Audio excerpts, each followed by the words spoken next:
Abra a sua Bíblia na Palavra de Deus. Nós vamos ler o livro de Neemias.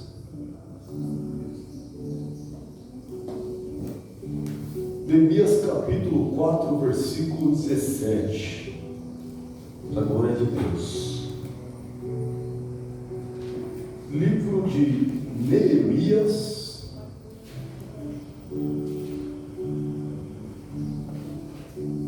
capítulo 4, versículo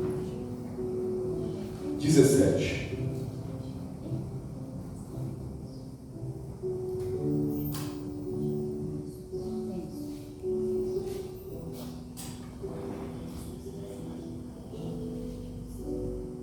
Nós vamos meditar esta passagem da Palavra de Deus. Toda vez que você decidir sentar para ouvir a Palavra de Deus, parar tudo o que você está fazendo na sua vida para ouvir a Palavra de Deus, saiba que você não está ouvindo um discurso, você não está ouvindo uma palestra ou mesmo um estudo. A Palavra de Deus ela é poderosa e eficaz. Então é a única coisa que você vai ouvir que tem poder. Você pode ouvir muitas coisas lindas no mundo, ler livros maravilhosos, existe mesmo. Muita coisa boa para trazer entendimento, aprendizado. Mas a Palavra de Deus não se compara a absolutamente nada que existe nessa terra. Porque ela é sobrenatural. Ela não é natural. Logo que eu estou abrindo aqui a Palavra de Deus, e este livro não é natural, e a Bíblia diz que tem poder nele, que existe poder nesta palavra. Ao ouvir a palavra, você precisa absorver deste poder. O poder que existe na palavra de Deus é poder de transformação, é poder de tirar das trevas e trazer para a luz, de tirar da morte e trazer para a vida. E ao ouvir a palavra de Deus, você e eu, nós temos a oportunidade de usufruir, de beber, de comer deste pão, beber desta água que traz vida para as nossas vidas. Neemias capítulo 4, versículo 17, está escrito assim na palavra de Deus: os que edificavam o muro, e os que traziam as cargas, e os que carregavam, cada um com uma mão fazia a obra, e na outra tinha as armas. Um versículo está dentro de uma história, de um contexto, e nós vamos pedir para Deus que nos revele qual é a revelação que existe dentro dessa história que nós vamos meditar nessa noite, para que possa ser aplicada nas nossas vidas. Curva a sua cabeça agora para falar com Deus. Senhor, em nome de Jesus, eu te peço neste momento que a tua misericórdia seja derramada sobre a minha vida, sobre a vida das pessoas que ouvem esta palavra. Que haja poder de transformação, de cura, de libertação, de mudança de vida, de direção. Meu Pai, que haja fortalecimento espiritual e haja vida, Senhor, avivamento. Eu te peço, em nome de Jesus, eu te agradeço crendo que já o tenho recebido. Em nome de Jesus. Amém. Irmãos, olha só o que está escrito na palavra de Deus no livro de Neemias 4,17. Agora não dá mais para ler, né? Porque está de dia. Tem que conseguir um projetor mais forte. Está escrito assim: os que edificavam o muro. Então você olha para a palavra e fala: bom, essa palavra está falando sobre um muro sendo construído. Os que edificavam o muro, pessoas trabalhando em construção, construtores construindo um muro. E essas pessoas, elas faziam o que tinham que fazer, elas carregavam. Bom, a gente sabe que para construir um muro você precisa de matéria-prima, você precisa de tijolos, ou você precisa de pedras, você precisa de alguma massa, alguma coisa para fazer a conexão entre as pedras. Então tinha a pessoa que carregava, os ajudantes de pedreiro, assim como eu já trabalhei bastante assim. Tinha pessoas que carregavam. E olha só, essas pessoas que traziam as cargas e as pessoas que carregavam, imaginar como é que eu ia carregar alguma coisa com uma mão só. Mas nessa palavra está mostrando uma cena, eu quero que você imagine a cena. Um muro sendo construído e as pessoas que carregavam, que transportavam as cargas, elas não usavam as duas mãos. Presta atenção, que coisa interessante de se ver. Com uma mão, elas traziam as cargas. É como se fosse assim, ó, eu vou usar só uma mão para pegar os tijolos, para pegar as pedras, aquilo que eu preciso carregar. Uma mão eu trago as cargas, e na outra mão eu trago armas. Então parece que tem um contexto interessante. Não é tão simples trabalhar nesse muro, porque não basta a gente estar todo mundo tranquilo, traz massa aí, traz a pedra, vamos lá, está dando certo, estamos construindo. Parece que eles estavam trabalhando de um modo muito alerta, muito vigilante, porque eles tinham que trabalhar com uma mão só, e na outra mão eles falavam assim, eu estou armado, tinha espada, tinha armas, tinha lanças. Então o povo estava trabalhando armado até os dentes. E nós vamos meditar para entender o que foi isso que aconteceu na palavra de Deus. Quem escreveu esse livro foi Neemias, servo do Senhor. O contexto da palavra de Deus, se você parar para observar, o livro de Neemias, ele vem logo após o livro de Esdras. E Esdras foi um homem levantado por Deus, sacerdote, que trabalhou numa coisa, na reconstrução também, numa construção do templo. E a gente fala, mas é reconstrução do templo? Mas por que reconstrução? É porque o templo foi destruído. Que templo? O templo de Deus. Mas quem destruiu o templo de Deus? Então você volta para a história e você vai perceber que Deus criou lá Adão, Eva, Deus foi abençoando ali as gerações, os filhos, depois veio Noé, veio o dilúvio. Aí Noé teve 3 filhos, Cã, Sem e Jafé. E Jafé é um dos seus filhos que Deus tinha ali uma promessa de geração. Deus fez algo ali, foi estendendo as gerações, e de repente foi passando ali e chegando até Abraão, passou por Abraão, Isaac e Jacó, e Deus fez uma aliança com essas pessoas, gerações separadas, escolhidas para fazer a diferença na terra. E depois disso, Deus levantou Moisés de uma das tribos de Jacó, de um dos filhos de Jacó, gerações à frente, e Moisés esteve num contexto em que o povo de Deus havia sido escravizado. E Moisés foi usado por Deus para libertar o povo. E o povo foi liberto, chegou na terra prometida, que é a terra de Israel. Eles estavam escravos no Egito. E eles atravessaram o deserto por 40 anos e chegaram na terra prometida. Que terra era essa? Vai lá no Google Maps, escreve Israel e você vai ver o país Israel. Essa era a terra. Essa é a terra prometida. Está o Rio Jordão lá no meio, dividido de um lado do outro ali, Cisjordânia. Então você pode conhecer o mapa até hoje. Ele ainda é Israel. Então você olha e fala, então ali era a terra prometida, foi ali que Moisés chegou com o povo de Deus. E ali tem algumas partes que são históricas, que são visitadas até hoje.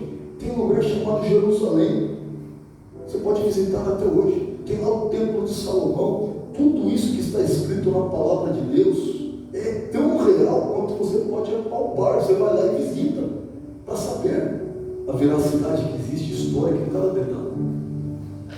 E a Bíblia diz assim que em algum momento da história, na época de Moisés, não existia templo, mas Deus habitava no meio do povo. E como é que era isso? É porque Deus falou para Moisés, constrói um tabernáculo. Era como se fosse um templo, mas era feito de tendas, de cortinas. E eles construíam aquelas cortinas, colocavam a arca da aliança. Deus habitava ali, a presença de Deus vinha ali. Eles podiam ver, nossa, Deus está chegando. Formava uma coluna de fogo, uma coluna de fumaça. Aconteciam coisas milagrosas e Deus falava de dentro daquele tabernáculo, morada de Deus. Mas aí quando foram passando os anos, os tempos, e o povo de Deus resolveu também ter um rei, E eles falaram: Senhor, nós queremos ter um rei igual às outras nações. E Deus escolheu o rei Saul para ser o rei de Israel. Depois Deus rejeitou Saul e escolheu Davi para ser o rei de Israel. E agora Davi disse assim: Senhor, Pai, eu quero construir um templo para o Senhor. Irmãos, presta atenção, por que Davi fez isso? Ele olhou e falou assim: Deus não tem como conter Deus, Ele tem o universo, nem o universo inteiro pode ser a casa de Deus, pela sua glória, pela sua dimensão. E a casa de Deus é uma tenda de cortina, um tabernáculozinho. E eu, rei de Israel, eu moro num palácio. Ele falou: não, tem coisa errada. Eu vou fazer um palácio para Deus. Eu quero fazer um templo bonito, edificado, com pedras, com tudo que tem de melhor, com ouro, com madeira importada, tudo vai ser perfeito. E ele começou a fazer um projeto do templo. Deus falou: não, Davi, não. Você é um homem segundo o meu coração, me agrada, você é fiel, só que você é um homem sanguinário, homem de espada, derrama sangue. Você não pode fazer o templo. O teu filho vai fazer o templo ao meu nome. E Salomão, filho de Davi, pegou todos os projetos: papai, passa para cá. Ele construiu com toda aquela engenharia brilhante de arquitetura o templo de Deus. E a Bíblia diz que Deus habitou ali. Quando Salomão orou no templo, disse: Senhor, seja alguém daqui, seja nativo de Israel, seja estrangeiro, alguém que vem de longe, se alguém orar nesse templo, Senhor, ouve a oração. E Deus atendeu aqui. Se alguém chegou para orar ali, Deus atendia a oração. E olha que coisa impressionante, Deus habitava. A Bíblia diz que Salomão ajoelhou, consagrou o templo ao Senhor, sacrificou ali.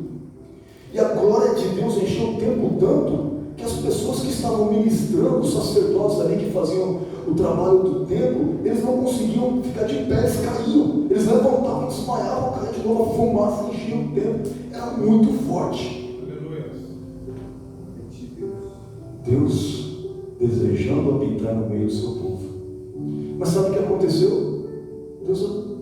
Com Deus não se brinca.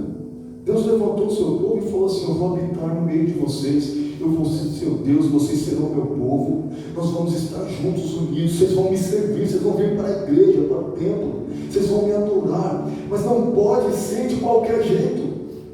Deus deixou claro, havia muitos e muitos mandamentos, a adoração ela deve ser feita assim, mas o resumo de tudo é: a adoração a Deus tem que ser feita em primeiro lugar.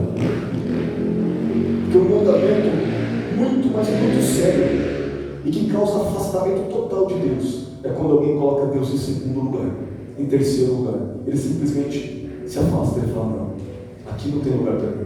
Deus tem que ser colocado em primeiro lugar. E Deus tinha deixado o mandamento assim: não terão outros deuses diante de mim, não coloquem nada entre mim e você. E deuses na época era idolatria, asteróstes, sei lá o que existia mais, deuses de barro, de prata, de ouro. Mas hoje, será que é possível que eu acabe estabelecendo um Deus entre o meu Deus e eu? É possível. Se eu colocar qualquer coisa que seja no caminho entre Deus e eu estou quebrando a aliança. Ele não quebra a aliança. Ele não quebra, ele fala: não, filho, é a nossa aliança. Mas se você colocar no seu coração qualquer coisa, que lá dentro do seu coração, e Deus sabe sondar, Ele sabe perceber, importa para você mais do que a comunhão, a relação que você tem com Deus, a aliança está quebrada. Deus fala: fica com o seu Deus aí. E foi isso que Deus fez com Israel. Ele falou: olha, de novo, eu falo, vocês desobedecem, obedecem de novo, se arrependem, obedecem de novo, se arrependem. Não dá mais. Deus falou assim: quando vocês precisarem de alguma coisa, peça para o Deus de vocês, porque vocês escolheram eles, não me escolheram. E de repente, o que aconteceu com o povo de Israel, que já tinha sido liberto, que já estava estabelecido em Israel? Foram levados escravos. Chegou uma nação mais forte que eles, um povo imbatível, irmãos. Pega a palavra de Deus, estuda. O povo de Israel é um povo imbatível. Era impossível alguém guerrear contra eles. Eles destruíam nações sem arma. Era coisa de louco. E agora Deus falou: eu me afastei de vocês, vocês estão sozinhos. Chegou a Babilônia, escravizou. Babilônia agora, um centro poderoso, um país que dominava todos os outros países. Pegou o povo de Israel e falou assim: quem é esse povo aí? Escraviza, algema, mata a metade, mata todo mundo, tira filhos da barriga das mães à espada. Quero ver. Ah, mas eles têm um Deus, tem um templo, né? Destrói o templo. Eles acabaram com tudo. Levaram os utensílios do templo, destruíram o templo, queimaram os muros. Nós estamos chegando na palavra, não aguenta. Toda cidade, que é uma cidade protegida, tem muros. Era assim na época. Você tinha a cidade no meio e ela era toda murada. E nos muros ficavam sentinelas, os guardas. Os vigias ficavam olhando 24 horas. Não tem alguém chegando, alerta e tal. Era assim que a cidade era protegida. Mas lá em Israel eles destruíram o templo, arrasaram com a cidade e puseram fogo, derrubaram os muros. E o muro tinha várias portas que foram construídas, com cada uma com o seu sinal perfeito ali. Puseram fogo nas portas. Israel estava em ruínas, fome, miséria, destruição, debaixo da Babilônia. Foram levados escravos e sobrou um pingadinho de gente lá vivendo miséria. Este é o contexto em que Deus levantou um homem chamado Esdras no livro anterior, e ele foi lá e falou assim: eu vou edificar o templo de novo. Não está tudo acabado.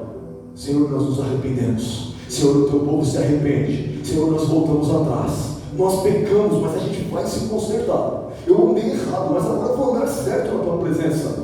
Eu me perdi, eu errei, eu pequei, eu sou humano. Não, Senhor, eu vou viver na tua presença, eu vou te adorar em espírito e em verdade. Eu estou voltando para a tua casa de verdade. Eu estou voltando para o teu templo de verdade. Estou entrando na tua presença para ficar. Eu não vou mais brincar com Deus. A coisa mudou na minha vida. Senhor, eu vou te adorar. Senhor, a nossa vida agora vai ser diferente. A nossa relação agora vai ser diferente. Eu estou chegando na sua casa, Senhor. A sua casa é um templo. Eu venho aqui para ser igual um sacerdote. Eu serei um sacerdote. Eu vou te adorar. Deus olhou para elas e falou: faz o meu templo. Faz o templo. Porque eu vou habitar lá de novo. Ah, como Deus é maravilhoso, irmãos. Deus já tinha espalhado esse povo sobre toda a terra. Escravo para todo lado. E de repente, a gente percebe que é uma potência muito, mas muito grande no meio do povo de Deus, no meio da terra, aliás, era a Pérsia. E a Bíblia fala que existia um rei na Pérsia. O nome desse rei era Artaxerxes. Olha que nome fácil, bonito para vocês porem das crianças. Artaxerxes.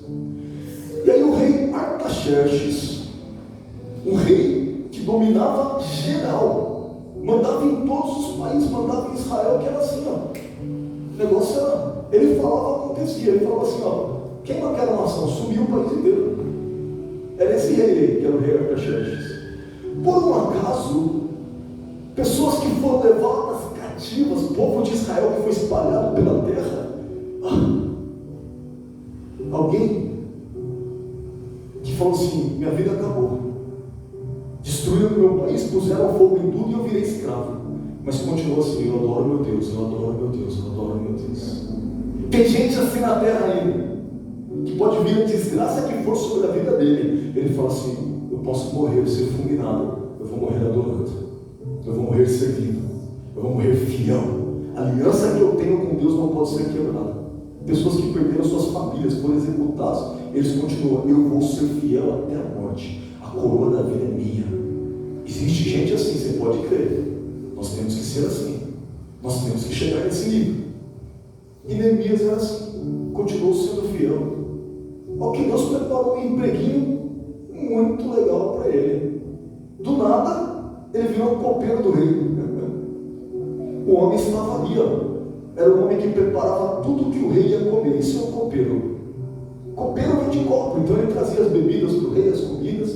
E ele era um homem que experimentava tudo. Alguém trazia as coisas e peraí, rei, deixa eu ver. Se tiver envenenado, eu bebo primeiro, para que o rei não morra. Não pode beber, rei, está tranquilo. Neemias estava ali, nessa posição. E de repente Neemias recebeu uma notícia. Ele perguntou: como é que está lá em Israel?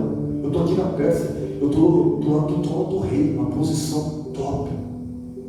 Como é que está lá em Israel? E alguém falou: tudo destruído, o povo morre de fome, escravo, acabado. E o pior, tem um israelense lá, israelita escravizando o outro, está horrível.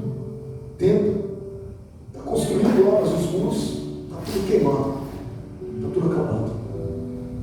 E ele chorou, ele se abateu, e veio uma grande tristeza sobre ele. Só que a tristeza não veio sozinha em Neemias. Veio tristeza misturada com oração. Ele ficou triste, abatido. Meus pais estão lá, meus pais estão enterrados lá. É a minha terra, é meu país. E ele se abateu, doeu o coração dele. E ele: Senhor, tem misericórdia. Senhor, nós pecamos. Senhor, nós erramos. Tem misericórdia do teu povo. Se lembra do seu povo. Eu peço perdão pelos outros. Talvez ele não tinha pecado assim, mas ele falou: não, eu peço perdão por eles. Perdoa-nos, Senhor. E ele intercedeu e clamou. Sabe qual é o problema do crente quando ele tem tristeza e não ora? Esta é a hora, este é o momento em que Deus vai analisar a sua fidelidade, a sua fé, a sua comunhão, a sua aliança. Qual que é o tipo de relação que você tem com Deus? Eu estou na igreja, eu estou aqui pregando, falando, cantando, está tudo bem. Mas quando vem uma luta, aí eu entro em choque e não clamo a Deus, eu não peço ajuda. Meu amigo, nunca teve fé. Era uma fé superficial, rasinha, uma fezinha de nada, uma fé morta. Mas a fé verdadeira é assim, ó, quando o negócio fica feio, eu posso ficar triste, posso ficar abatido, mas não destruído. É o que nós cantamos. Porque se me abater, eu falo assim: agora acabou, sua vida está destruída. Destruída não, vai ter sempre um recomeço. Eu estou abatido, estou triste, mas eu ainda tenho boca para orar, eu ainda tenho voz para falar. Eu vou pedir: Deus, me ajuda, Pai, me socorre. E agora Deus está vendo: ah, então você acredita, está pedindo ajuda, então crê, e Ele vai te abençoar. E Neemias fez isso, começou a orar, mas a tristeza não foi embora, irmãos. Ele orava e orava, mas a tristeza continuava. E o homem estava diante do rei, e o rei olhou para ele e viu a cara dele murcha, deprimido. E ele falou: o que foi, Neemias? E ele xingou, irmãos. Ele falou: agora eu vou morrer. Ele falou: por que a sua cara está assim? Por que você está batido e triste? Que tristeza é essa? Na presença do rei? Na hora ele falou: Jesus, não, falou Deus, mas está na mesma. Ele falou: Deus, me ajuda. Ele orou e falou: me ajuda. E ele falou: rei, aqui, eu fiquei sabendo o que está acontecendo lá em Israel, é o lugar dos meus pais, e está tudo destruído. E ele foi chorando para o rei. O rei falou: o que você quer? O rei gostava dele. O rei falou: o que você quer? O rei confiava nele. Ele falou: eu gosto desse rapaz. E depois de ter orado, a Bíblia diz que Deus fez com que houvesse bondade no coração do rei. Talvez o rei era cruel, mas ali ele falou: não, houve bondade, porque é Deus que põe bondade no coração. Irmãos, deixa eu contar uma coisa para vocês bem rapidamente. Uma vez uma pessoa veio me assaltar e ele chegou e falou assim, falou um monte de bobagem, palavrões e tal, e tudo, puxou a arma, se fosse eu vou te explodir, eu vou explodir sua cabeça, vou explodir esse carro, tá? E não sei o que. E aí, na minha mente, assim, no meu coração, eu falei assim: talvez tenha alguma coisa de bom nele. Eu sei como que Deus me deu isso, irmão, de presente, porque naturalmente eu não faria isso, eu ia ficar bem irado ali. Mas na hora assim, Deus colocou no meu coração assim: deve ter alguma coisa de bom nele. É um bandido, não tem nada de bom em bandido. E aí, na hora que ele chegou assim e tal, eu estava ouvindo o louvor, e ele parou e percebeu o louvor. Eu falei assim: tem alguma coisa de bom em você. Aí ele já tinha dado dinheiro para ele. Falou: o dinheiro que tem esse aqui, eu puxei esse negócio daqui. Aí ele falou assim: eu conheço esse louvor. Eu falei: então você é desviado? Você virou assaltante, bandido? Virei. Aí ele começou a pegar o dinheiro e devolver. Eu falei: não, agora fica para você. Não, eu quero te devolver. Eu falei: mas agora eu estou te dando. Nós vamos para outra briga agora. Você não está mais me roubando, esse é um presente, é para você. E ele começou a contar alguma coisa que ele tinha naquela vida. Eu falei, Jesus tem um plano na sua vida. Não sai daqui, do jeito que você está saindo aqui de lado desse carro, já procura uma igreja aberta, entra lá e faz um concerto com Deus, porque os seus dias estão aqui, ó, por um fio, você vai acabar, você vai morrer em pouco tempo, corre para Deus, para que você tenha uma vida pela frente. Ele saiu e foi embora. Deus moveu o coração dele a meu favor. Se ele tivesse dinheiro no bolso dele, ele tinha me dado só para você de presente. Missionário da igreja de Deus contou um milagre grande. Estava num campo missionário, onde as pessoas chegavam e falavam assim: estão fazendo culto? Você é crente? Eles pegavam pelo braço, levavam aqui na pracinha aqui do Tulipas, executavam ali. Não precisa de julgamento, já mata ali mesmo. E o guarda chegou e ele viu o culto acontecendo ali. Quando as pessoas se deram conta, foram guarda, e elas pensaram: nós estamos mortos. Eles contaram assim que o guarda chegou, começou a andar em volta de uma fonte que tinha lá, virou, olhando para o pastor, e disse: mas essa fonte que está bonita, né? E ele começou a elogiar a fonte e foi lá. O que aconteceu? É porque Deus muda o coração de quem Ele quer. Deus muda o coração de Faraó, Deus muda o coração de líderes, de presidentes, Deus muda o coração de quem Ele quer, meus irmãos. Deus dá ordem para Satanás e fala: você vai fazer assim, e depois você volta, e ele obedece. Então por que eu vou me preocupar com os outros, com circunstâncias, com o mundo? Não precisa. Aquele que é poderoso muda corações. Deus tocou no coração do rei Artaxerxes para que fizesse algo em favor de Neemias. E ele falou: fala o que você quer, Neemias, fala. Ele disse: Senhor, se eu puder pedir, se não for insolência da minha parte, me dá algumas cartas com autorização para que eu vá até Israel, saia daqui da Pérsia, vá até Israel. Ele falou: quanto tempo vai durar a sua viagem? E ele falou isso na frente da rainha. Não sei porque a Bíblia colocou isso, mas é porque se a mulher não deixasse, o negócio é pegar para Neemias. Mas a rainha estava lá, e ele falou: eu disse na presença da rainha que o Senhor me libere. Me dê cartas falando assim, ó, carimbada, carimbo do rei, para eu poder chegar, ter autorização para atravessar as terras, e vão me deixar passar. Eu vou construir os muros de Israel, eu vou reconstruir. E ele foi. Falou: as cartas estão aqui, pode ir embora. Só que a Bíblia diz assim que ele mostrou tanta confiança em Deus, mas tanta, que o rei falou: meu Deus, que confiança é essa? Então Deus, até o rei começou a falar assim: Deus é Deus mesmo. E aí ele foi sem guarda, sem proteção, sem nada, porque o certo era que fosse um batalhão junto com ele, para que eles não fossem destruídos no caminho. E ele falou: eu tive vergonha de pedir isso para o rei, porque eu tinha falado que meu Deus está comigo, e agora eu falo: rei, Deus guardinha para mim? Como assim? O seu Deus? Então ele foi sem guarda. Só que ele falou assim: uma vez que eu estou indo sem guarda, porque eu confiei no meu Deus, nós vamos jejuar. Todo mundo em jejum, gente. Sem comer, bora jejuando, porque nós estamos sem guarda. Nós temos o guarda de Israel, que é o que importa, mas nós temos que jejuar, tem que entrar na presença dele. Não adianta pensar que você tem Deus: eu tenho Deus, eu tenho Jesus. Esquece isso aí, irmãos. Para ter Jesus e ter Deus de verdade, tem que buscar por Ele, tem que entrar na presença dEle, tem que dobrar o joelho, orar, tem que clamar, tem que falar: Senhor, vai comigo, Senhor, me ajuda, Senhor, abre o caminho, Senhor, me prospera, Senhor, me livra, Senhor, me guarda. E na hora que você fala: eu estou orando, mas está sendo pouco, entra no jejum, eu vou me consagrar, eu quero mais elo, eu quero mais conexão, eu quero mais proximidade. E aí você se chega até Deus. E Neemias foi.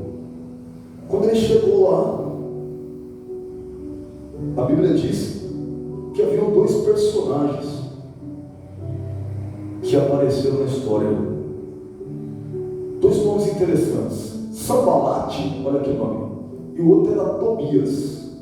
Sambalate e Tobias, eles eram inimigos de Israel.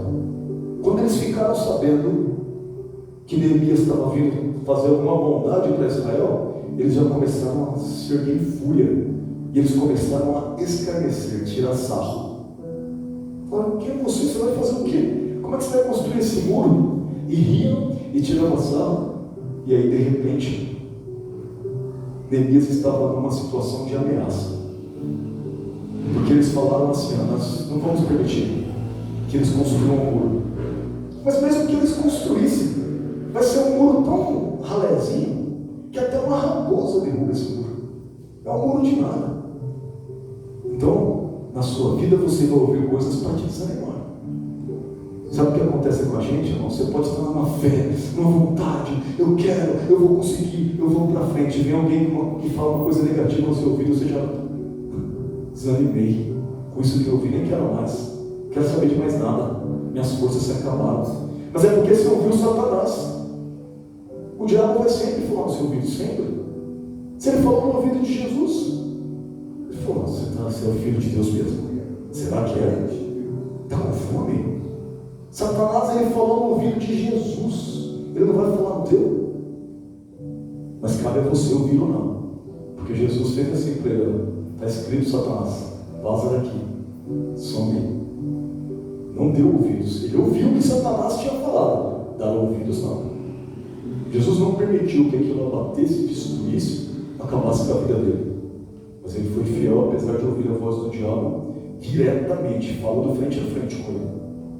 E estes homens começaram a ameaçar Neemias e os seus homens que estavam ali trabalhando, e falaram assim: você não vai conseguir, está se rebelando contra o rei e tal. E começaram a atacar, começaram a tentar fazer a obra parar. Preste atenção, a Bíblia diz que estes homens trabalharam para que a obra parasse. Esse era o objetivo deles. Vamos ameaçá-los, vamos pressioná-los psicologicamente, vamos atacá-los e essa obra vai parar. Então por que Satanás sopra no seu ouvido? Por que ele te ataca? Por que as forças das trevas te incomodam, te afligem? É porque ele quer que a obra que está na sua vida pare. Nós somos saqueadores do inferno. Só de estar na presença de Deus, ouvir essa palavra e se alimentando e se preparando para a guerra que você vai enfrentar, você é uma ameaça para o inferno e para Satanás. Ele quer que você pare. Ele quer que você pare de ir para a igreja. Ele quer que você pare de se interessar pela palavra de Deus. Ele quer que você pare de ser a pessoa que você é e ter a essência que você tem, a essência de Cristo. Ele quer te parar. Ele quer parar qualquer que seja a obra das suas mãos. E os dois cavalos de Satanás, Sanbalate e Tobias,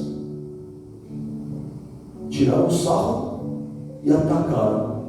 E o que Neemias fez? Orou. Ele falou: Senhor, não poupa eles. Eles estão se levantando contra o servo de Deus, contra o povo de Deus. Que o Senhor não poupe eles, que eles parem. Orou contra o inimigo, repreendeu o inimigo. Chegava um momento em que eles falavam assim: Neemias, desce aqui para a gente trocar uma ideia. É só uma conversa entre amigos. Eu fazia assim: nem me viu. Você é louco? Estou fora. Ficavam lá em cima trabalhando. Só que eles pensavam assim: e se eles atacarem? Nós já oramos, já jejuamos, já cremos. Mas e se atacarem? E se a gente vier aqui subir no muro e eles chegarem de repente? Pronto, chegamos no versículo depois de 35 minutos. Os que edificavam o muro, e os que traziam as cargas, e os que carregavam, cada um com uma mão fazia a obra, e na outra tinha as armas. Vai passando, passa até o 23. E os edificadores, cada um trazia a sua espada cingida aos lombos, e edificavam. E os que tocavam a trombeta estavam juntos comigo. Então tinha gente com arma, com espada cingida, e tinha gente com trombeta. Presta atenção, trombeta, que você toca, que você prepara o exército, que coloca em posição. Presta atenção às coisas espirituais que estão aqui. Não entenda isso como um filme natural. Isso é uma coisa espiritual com revelações. Havia trombeta de guerra, é grito, é brado, é um alerta que diz atacar. Preste atenção, o que Deus quer na sua vida. E disse eu aos nobres, aos magistrados e ao restante do povo: grande e extensa é a obra, e nós estamos apartados do muro, longe uns dos outros. Tem muita coisa para fazer e a gente está longe do muro. Nós estamos separados uns dos outros. No lugar onde ouvirdes o som da buzina, pelejará por nós. Olha só, irmãos, a gente está numa distância do muro, numa distância dos outros, porque a gente precisa trabalhar. Não dá para ficar todo mundo amontoado. Mas quando a trombeta tocar, se ajuntem e se preparem para a guerra. Então tinha uma estratégia de ataque e de defesa. Sabe o que significa quando você fala assim, eu não vou para a igreja mais não? Para quê? Tem tanta gente na igreja lá que fica falando mal uns dos outros. Eu estou melhor assim. Ó, esqueceu da palavra de Deus. Porque a buzina está tocando e você não está se ajuntando. Se ajuntar, congregar, entrar em comunhão é mandamento, é obrigatório desde a época antiga. Cristo confirmou isso. Nós temos que estar na presença de Deus. Nós temos que nos ajuntar como um só povo, como o corpo de Cristo, a ouvir a trombeta e estar prontos para a guerra. Do contrário, está lá sozinho, boiando, vulnerável aos ataques de Satanás. E a Bíblia diz que Deus peleja por você quando você se ajunta. Olha só, ao toque da buzina, o povo se ajunta. O Senhor pelejará por nós, o Senhor lutará por nós. Assim trabalhávamos na obra, e metade deles tinha as lanças desde a subida da alva até ao sair das estrelas. Olha só, eles trabalhavam e vigiavam 24 horas, não paravam. Era direto, com lança, com colete, com couraça, tudo que era proteção. Também naquele tempo disse ao povo: cada um com seu servo fique em Jerusalém, para que à noite nos sirvam de guarda e de dia na obra. Você percebeu só o que está falando a palavra de Deus aqui? Está falando sobre vigilância. Que versículo é esse? Está falando aqui sobre vigilância. Está falando aqui sobre o que você tem que fazer de dia e o que tem que ser feito de noite. Ele separou a estratégia. Ele falou: de dia a gente trabalha e separa as pessoas que vão trabalhar. De noite a gente separa os sentinelas, aqueles que vão vigiar. E aí eu olho para a palavra de Deus e vejo que Jesus disse assim: ó, orai e vigiai. Orai e vigiai. Jesus disse, dizendo sobre si mesmo e sobre nós, ele falou: o Espírito está pronto, está sempre pronto, mas a carne é fraca. Se a gente não orar, se a gente não vigiar, a carne que é fraca, ela nos domina e nos destrói. Mas se a gente orar e vigiar, o Espírito que é forte nos domina, nos envolve e nos fortalece, nos dá vitória. É necessário ter vigilância misturada com oração. 23, o último agora. Glória a Deus. E o último versículo que nós vamos ler, que é o versículo 23, está escrito assim: eu, os meus irmãos e os homens da guarda da minha confiança, que me seguiam, olha só o que eles faziam: largávamos as nossas vestes e cada um tinha as suas armas à água. Olha só, o que está mostrando aqui é o seguinte: é que até para buscar água, preste atenção, sem água ninguém vive. Tem que ter o trâmite de água. Vai até o poço, pega água, volta para beber, para preparar as coisas. E até para pegar água, a tarefa mais simples que se imagina fazer, eles tinham, ele e os irmãos, armas nas mãos. E esta é a palavra de Deus. Qual a palavra de Deus que você ouviu?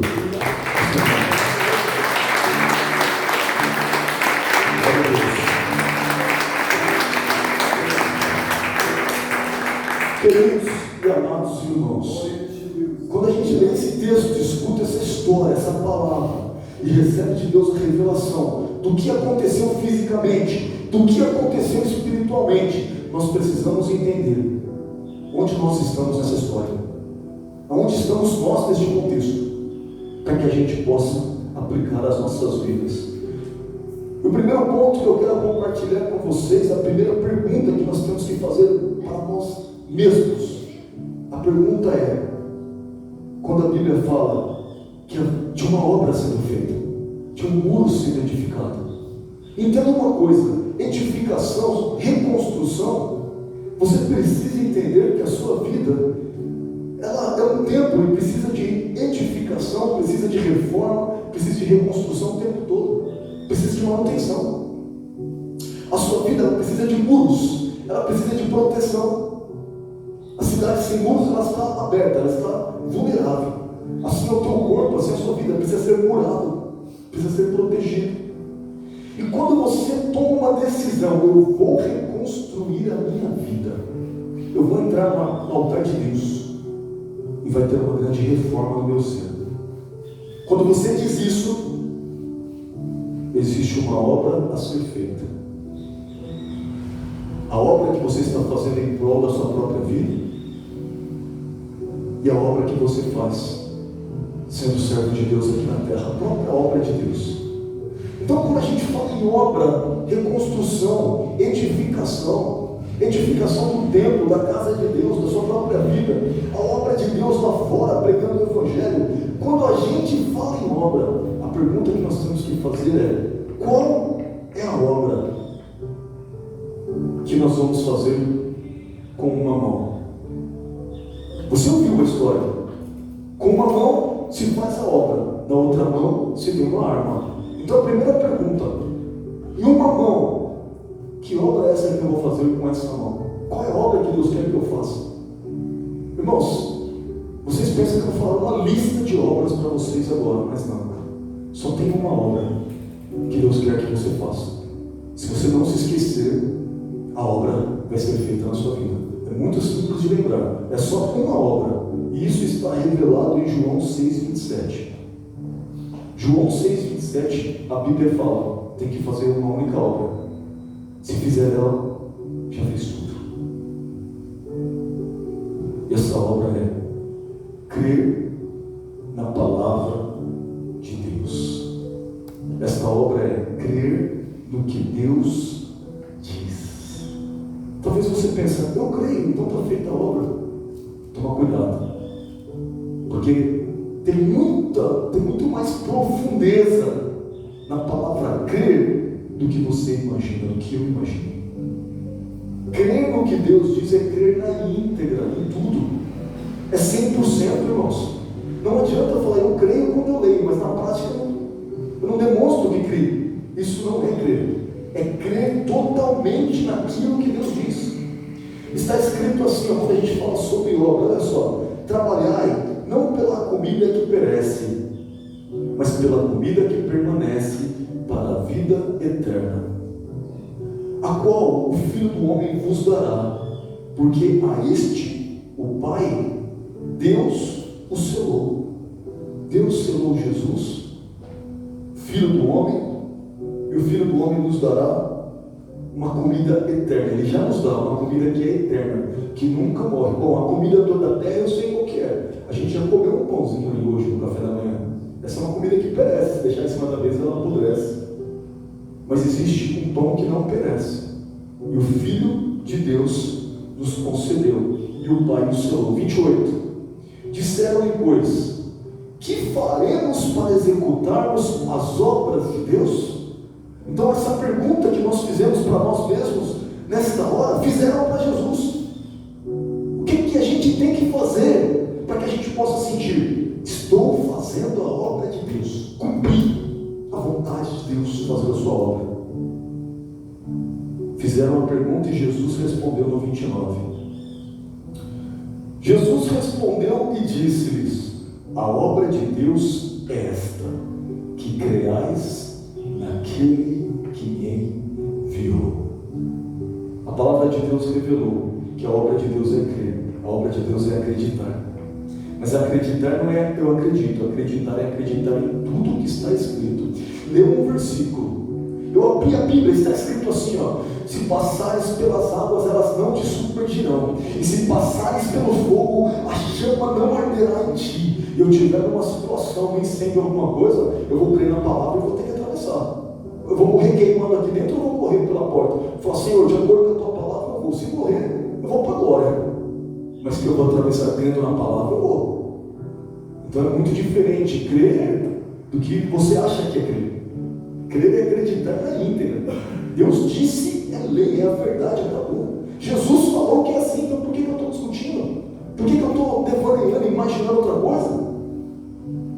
A obra necessária para que os muros na sua vida, sua defesa, seja edificado. Os muros sejam edificados na tua defesa, na tua vida. É crer na íntegra, é crer por completo naquilo que Deus diz. Muito bem, já entendi. Em uma mão a obra, e a obra é crer de verdade.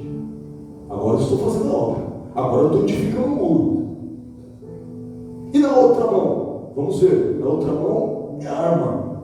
Então, qual obra que eu trago em uma mão? Em uma mão eu trago a obra crer em tudo que Deus diz. E qual arma eu trago na outra mão? Está escrito em 2 Coríntios 10:4. 2 Coríntios 10:4 vai trazer uma revelação sobre qual é o tipo de arma que nós temos que trazer na outra mão, recebendo a revelação do livro de Neemias que foi trazido neste momento. Que arma que é essa? Bom, quem conhece de arma, existe lá vários tipos de calibres, né? O 38, existe 12, existe um monte de coisa aí. Existem espadas também, umas armas mais antigas. Existem armas mortais que são feitas de modo artesanal. Tem um monte de arma aqui que mata. Existem armas de veneno, explosivos, granada. Tem arma demais aqui disponível. Vocês puxam na internet, vai aparecer uma lista gigante. E de repente eu falo, qual que é a arma que eu tenho que trazer? Que tipo de arma? Para que tipo de ataque? E aí você fala, não, são as armas espirituais. É verdade. Nós temos que trazer armas espirituais. A nossa arma não é para lutar contra pessoas de carne e sangue, mas nós lutamos contra o Tobias e o Sambalate espirituais. São demônios, são espíritos malignos que investem contra nós, que zombam de nós, que nos atacam e nos ameaçam. E nós precisamos de armas para derrotá-los. Mas quando eu falo, qual que é a arma, afinal de contas? Mas a arma, tem lá a arma do Espírito, né, o capacete da salvação, a couraça da justiça, a espada do Espírito, que é a palavra de Deus, as sandálias com a disposição para anunciar o Evangelho da paz. Tudo isso são armas poderosas que edificam, e é verdade. Mas a arma que Deus está trazendo para você é uma única arma. Uma única arma. E se você usar essa arma, as outras armas facilmente te munirão. Você vai ser munido com as outras armas rapidamente, mas você precisa de uma. Qual que é a obra que eu trago na minha mão direita? Creio em tudo que Deus diz. Esta é a obra que eu faço. E qual que é a arma que eu trago na minha mão esquerda? É uma mente transformada. Mas será que é possível que eu seja um crente, que eu vá para a igreja, durante ano após ano, a minha mente continua não transformada? É possível. Porque a gente se recusa a deixar Cristo transformar a nossa mente da maneira que é necessário que ela seja transformada. A gente se segura, eu sou assim, então eu não quero mudar, eu não mudo, não tem quem faça. Está resistindo a Cristo, você não está resistindo a ninguém aqui na terra. Porque Jesus quer transformar. E vamos ver como que é essa arma. 2 Coríntios 10:4. Porque as armas da nossa milícia, que é a nossa batalha aqui, né, não são carnais. Então não são essas armas comuns que a gente vê por aí, mas sim poderosas em Deus para a destruição de fortalezas. Olha só, agora a arma não está falando só sobre defesa, ela está falando sobre ataques. Satanás fez uma fortaleza aqui na terra. Ele preparou uma obra maligna terrível. E você chega e fala assim, eu tenho arma para destruir essa fortaleza. Eu vou derrubar, vou arrasar com o diabo. Mas como? Vamos ver o que está escrito aqui. 5. Vamos ver o que essas armas fazem. Qual que é o poder bélico dessa arma que a gente está discutindo aqui? Destruindo os conselhos e toda a altivez que levanta contra o conhecimento de Deus, e levando cativo todo o entendimento à obediência de Cristo. Que arma que eu consigo destruir fortalezas do inferno? A arma que envolve a transformação da minha mente. Se eu tenho alguma altivez para falar, eu sou assim, eu tenho a minha mentalidade, eu penso assim, eu ajo assim, eu sou melhor do que a pessoa A, a pessoa B, eu estou no patamar melhor, ninguém pode se comparar comigo. A Bíblia chama isso de altivez, e altivez é algo que Deus abomina, Ele não suporta, nem vê. Olhos altivos, a Bíblia diz que é uma das coisas que Deus odeia. Irmão, você consegue imaginar você ter na sua vida alguma coisa que Deus odeia? Deus odeia olhos altivos, odeia. E às vezes a gente é altivo, às vezes uma criança pode ser altiva em relação a outro brinquedo que eu tenho, você não tem. A maldade do ser humano é desde a infância, mas Deus odeia isso. E como é que eu vou ter uma arma nas minhas mãos poderosa, não apenas para me proteger enquanto eu edifico a minha fortaleza, mas além disso, para atacar a fortaleza de Satanás e destruir ela? É a arma de transformação da minha mente. E como que é isso? A altivez, aquilo que me faz pensar que eu sou alguma coisa, eu espalho. Pega um pouquinho de terra no chão, espalha assim, começa a lembrar da sua origem, o que você é? Um punhado de pó, que Deus pegou esse punhado e soprou, e você ganhou vida, você começou a respirar, mas é um monte de pó, é um monte de terra. É isso que você é isso que eu sou.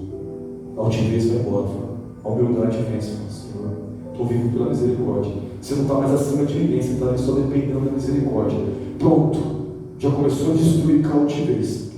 E de repente, a Bíblia fala que essas armas que são poderosas em Deus e que não são carnais, ela fala assim, essas armas, elas destroem não só a altivez, mas ela destrói tudo, todo tipo de conhecimento. Ela se levanta contra o conhecimento, está escrito aqui, destruir os conselhos de toda altivez que se levanta contra o conhecimento de Deus. Quando alguém tem uma altivez ou tem um pensamento próprio, e esse pensamento, eu penso assim, eu sou assim, e isso não está de acordo com o conhecimento de Deus, essas armas são poderosas para destruir. Você percebeu que essa arma, ela não está envolvendo exatamente atacar alguém lá fora, mas está envolvendo atacar aqui, qualquer altivez, qualquer coisa que se levanta contra o conhecimento de Deus, essa arma é poderosa para destruir. Aqui dentro desse templo. E leva cativo todo o entendimento, ou seja, tudo aquilo que eu entendo, eu estudei, eu sei, eu aprendi, eu sou. Pega tudo assim, coloca na amarra e fala assim, escravo, está tudo preso. Joga o piso em cima e fala, você vai obedecer a Cristo. Pronto. Estou com uma arma na minha mão, capaz de edificar muros na minha vida, capaz de destruir fortalezas do inferno. Último versículo, para terminar a palavra. Voltando para Neemias, agora o capítulo 4 e o versículo 11. O versículo anterior aos que nós lemos. Depois que você entendeu, de uma mão eu tenho uma obra, e a obra é acreditar naquilo que Deus diz. Da outra mão eu tenho armas, e as armas são, eu anulo, eu aniquilo toda a minha opinião, meu pensamento, minha vontade, e ensino a minha mente a obedecer a Cristo. Agora eu preciso saber como é que eu venço as ameaças. Porque pessoas, quando são ameaçadas, elas param com ameaça. Você já viu alguém que foi ameaçado e fugiu do país? Mas por que você fugiu? Não, me ameaçaram. Mas, como assim? A pessoa tem medo de ameaça. Como é que eu venço uma ameaça? Como é que eu não fujo diante de uma ameaça? Como vencer as ameaças? Irmãos, você vai olhar para a palavra de Deus e vai perceber uma coisa. Se você ficar distraído, as ameaças vão acabar com a sua vida. Então como é que eu venço as ameaças? Eliminando as distrações. Se Neemias e os seus homens estivessem distraídos, eles não perceberiam as ameaças, e as ameaças se concretizariam e geraria destruição para a vida deles. Mas eles estavam atentos, não havia distração, havia antena ligada, a antena espiritual está ligada. Eu não estou boiando, eu venho para a igreja, mas passo a semana inteira Só, ó, não é nada. Só fica ali passando para nada. O que você está fazendo? Nada. Está distraído, hein?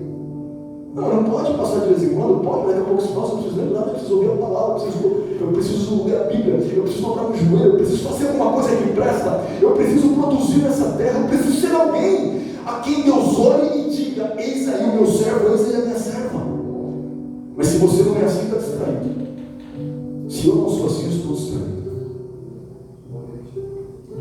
E vamos ver se é verdade que para vencer ameaças, ou para vencer uma situação em que a ameaça pode se concretizar, nós precisamos vencer as distrações. Neemias 4:11 está escrito na mesma história que você ouviu. Disseram, porém, os nossos inimigos: nada saberão disso, nem verão, até que entremos no meio deles e os matemos. Assim faremos cessar a obra. Olha só o que Satanás fala para você.